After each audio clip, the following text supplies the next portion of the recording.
Hi friends, బెండకాయ రొట్టు పచ్చడి recipe చూపించేస్తాను, వచ్చేయండి.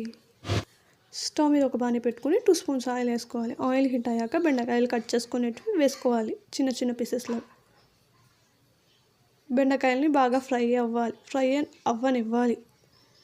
బాగా ఫ్రై అయ్యాక సాఫ్ట్గా ఉంటే తెలుస్తుంది. 7 మిరపకాయలు కట్ చేసుకొని వేసుకోవాలి చిన్న చిన్నగా. బాగా మగ్గాక ఎర్రగయ్యాక తీసి పక్కన పెట్టుకోవాలి.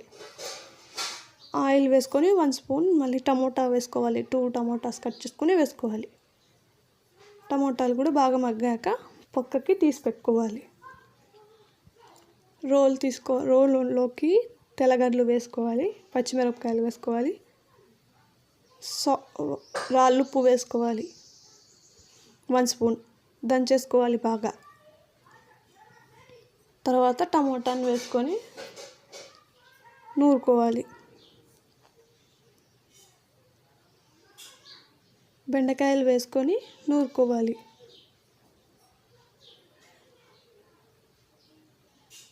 కచ్చాపచ్చగా నూరుకోవాలి.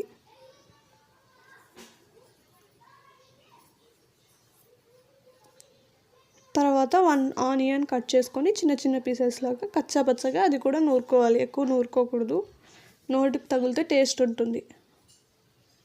బెండకాయ రొట్టు పచ్చడి రెడీ. మీకు నచ్చినట్టయితే like, share, comment, subscribe please.